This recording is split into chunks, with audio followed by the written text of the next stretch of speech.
दूसरा कंपनी है मुरुगप्पा ग्रुप है, बहुत स्ट्रॉन्ग साउथ का ग्रुप है।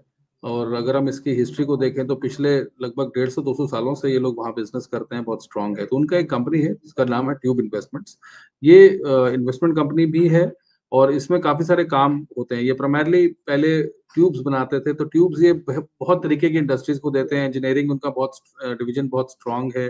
और इंजीनियरिंग के अलावा भी जो नई चीज़ें मेरे को इस कंपनी में दिखाई दे रही हैं, ये ईवीज़ में भी कुछ काम कर रहे हैं और मेडिकल डिवाइसेस में भी, इक्विपमेंट्स में भी कुछ काम कर रहे हैं। तो मेरा ये मानना है कि ट्यूब इन्वेस्टमेंट्स बहुत ही स्ट्रॉन्ग कंपनी है, फाइनेंशियली अच्छी है और पेरेंटेज बहुत अच्छी है। इसके पास एफआईआई का भी बहुत अच्छा निवेश है, करीब-करीब 15% का एफआईआई का निवेश है, डीआईआईस भी हैं और जो रेवेन्यूज़ हैं उसमें लगातार ग्रोथ देखने को मिल रही है। तो ये करीब-करीब 3150 पे अभी ट्रेड कर रहा है। इसको 3600 के टारगेट के लिए 1 साल के पर्सपेक्टिव से लिया जा सकता है। जी, बिल्कुल। तो यहाँ पे अ, 3150 के आसपास 3154 अगर मैं एनएसई का इसका क्लोजिंग भाव देखूँ तो।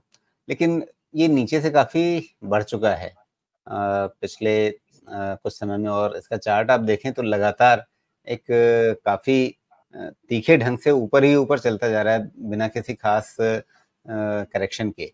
तो इन लेवल्स पर वैल्यूएशन वगैरह को लेकर के क्या कोई चिंता नहीं हो रही?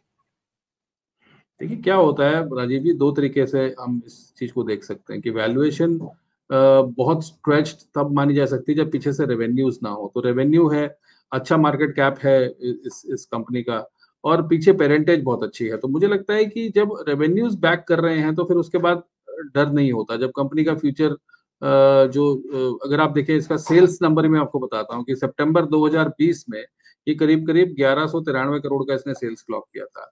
सितंबर 2023 में ये 4306 करोड़ की सेल्स कर रहा है।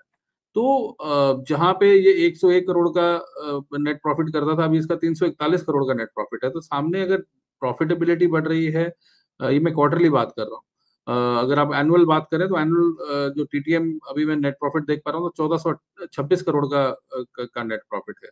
तो जब आपके पास बहुत अच्छे रेवेन्यूज़ हो, अच्छी कंपनी हो, बैकिंग हो और एक हिस्ट्री हो कंपनी की, तो डर कम लगता है। तो वैसे तो अब नेस्ले भी देखें तो 20-25 हज़ार पे 20-21 हज़ार पे ट्रेड करती है कंपनीज़ हैं।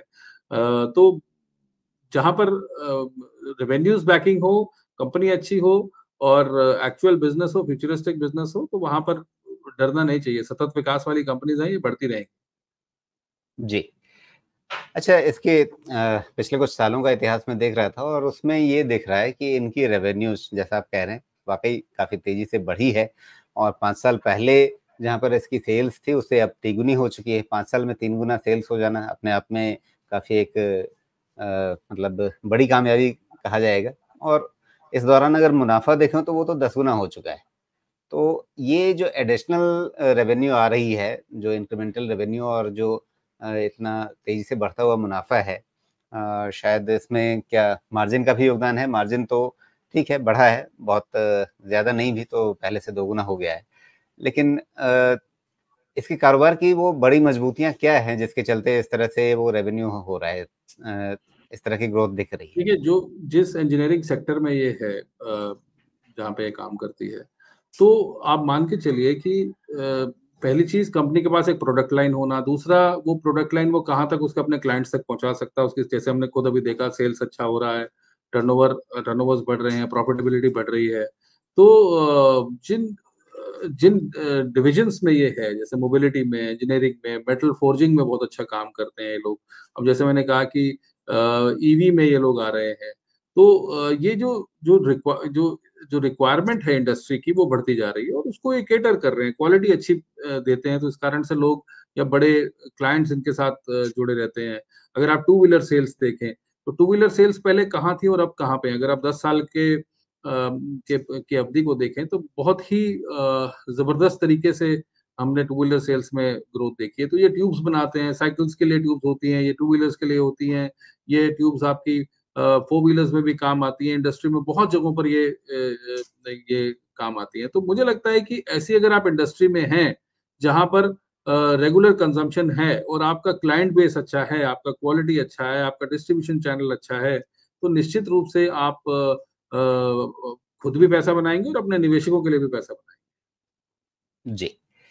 तो आपके दो खास चुने हुए जो दीपावली चयन है, उत्सव चयन है, पहला टीसीएस आईटी क्षेत्र का दिग्गज और दूसरा ट्यूब इन्वेस्टमेंट, काफी मजबूती से बढ़ती हुई एक कंपनी जिसके मैनेजमेंट पर और जिसके कंपनी के कामकाज पर ज्यादा सवाल नहीं है, अच्छी तरह से बढ़त दिख रही है कामकाज में और मुनाफे में भी।